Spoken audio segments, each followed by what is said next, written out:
m'appelle Ludovic Joaris, je suis agriculteur depuis 1999 sur une exploitation familiale. Et en fait, mon père a commencé à ne plus travailler les sols en 92 et on est passé en agriculture de conservation des sols totale sans aucun travail du sol en 2003. Donc c'est une exploitation de 288 hectares.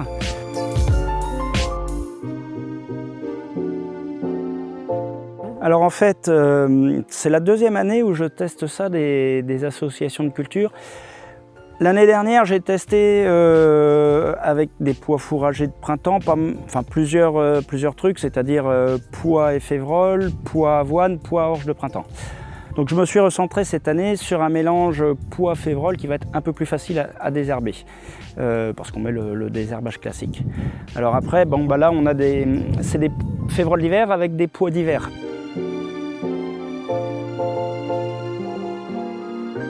Là c'est semé un rang sur deux en fait, un rang de pois, un rang de févrole. Avec mon semoir, j'ai une trémie de pois, une trémie de févrole et c'est réglé comme ça et ça va vraiment bien.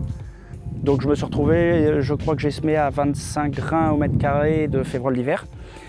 Et j'ai mis 60% de la dose en pois, donc ça devait être autour de 60-70 kg à peu près de pois fourragés. Et en fin de compte, on voit bien que là les pois passent largement au-dessus des févroles en hauteur. Donc je ne pense pas que ça les pénalise plus que ça, qu'il y ait une forte densité, qu'il y ait une densité normale de févrole. Après, on pourrait économiser plus sur la semence en févrole, quoi. La semence de févrole, c'est de la semence de ferme, entre guillemets, que j'ai récupérée d'un autre producteur. Par contre, les semences de pois, effectivement, c'est de la semence certifiée, fournie par la boîte de semences.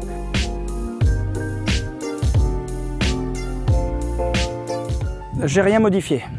C'est l'intérêt de faire aussi la févrole, c'est que c'est les mêmes types de plantes. Donc ça passe avec un désherbage pois, ça passe bien.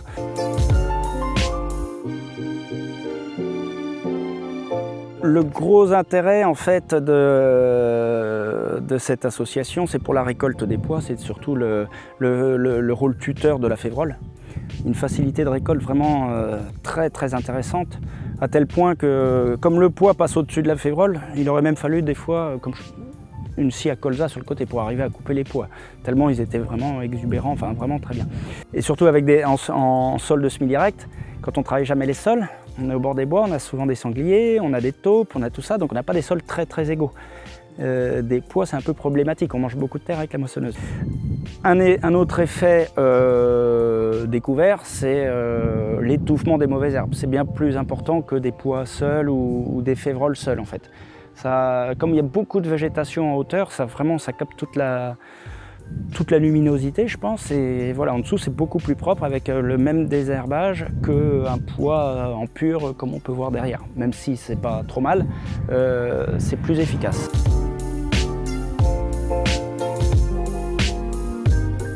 Les deux plantes sont assez sensibles à la bruche. L'année dernière, j'avais passé un seul insecticide alors qu'on nous en conseille 2 voire 3. J'en ai passé qu'un seul et c'est pareil, un fongicide, j'en avais passé qu'un seul. C'était vraiment rustique, j'ai pas eu de soucis particuliers. Donc j'ose espérer que là c'est pareil, je verrai à la récolte, mais je pars sur un fongicide et un insecticide au lieu de 2, préconisés de chaque. Donc si on peut réduire déjà de 50%, c'est bien.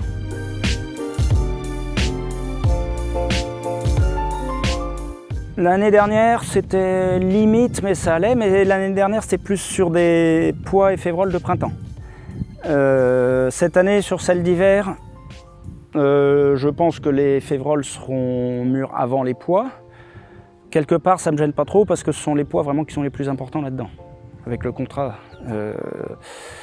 Après, c'est à peaufiner peut-être d'autres variétés et tout ça, et voir comment ça se comporte, des févroles mûrs qui attendent un peu, peut-être que ça se passera bien quand même. Là, j'ai pas encore trop de recul.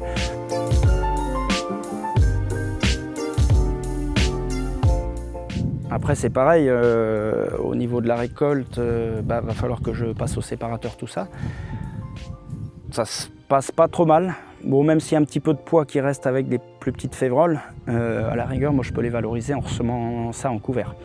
Et tout ce qui est bien séparé, ça part en semences. J'ai d'abord fait des grilles avec des trous à 8 mm et il en restait un peu avec les févroles. Donc là j'ai des grilles à 7 mm et je dois passer le reste dedans. J'ai pas encore eu le temps de le faire depuis la récolte dernière.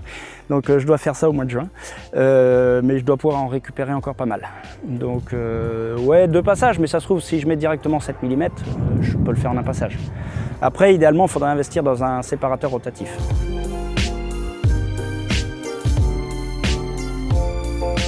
Ils sont assez ouverts sur ce genre de choses. Déjà, au départ, c'était l'agriculture de conservation des sols. Maintenant, ça, donc là, c'est pour ça que c'est en phase de test. Mais je pense que ça pourra les intéresser pas mal.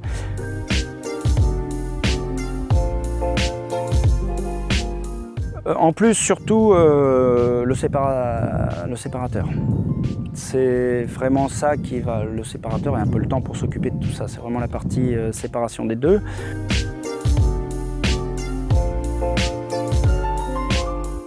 Moi, le but, c'est d'essayer d'implanter ça comme ça sur toute ma sole en légumineuse. Donc pour l'instant, oui, là, l'année dernière, j'étais à 2 hectares. Là, je suis à 9 hectares sur les cultures d'hiver et 3-4 sur les cultures de printemps. Enfin bon, oui, je veux absolument développer ça. C'est vraiment intéressant. Si j'ai un peu le temps, essayer peut-être soit blé févrole ou peut-être avoine pois, c'était intéressant parce que orge non, parce que l'orge a été étouffée par les pois. Mais l'avoine était intéressante parce qu'elle était assez haute. La différence par rapport au févrole, c'est que c'est un tuteur qui est moins solide, donc il va avoir tendance à verser un peu. Mais en global, ça se récolte quand même mieux parce qu'il y a de la paille, il y a tout ça, ça entraîne mieux les pois. Donc à voir. Après, c'est le désherbage qui est moins facile, donc il faut partir sur des parcelles plutôt propres, quoi.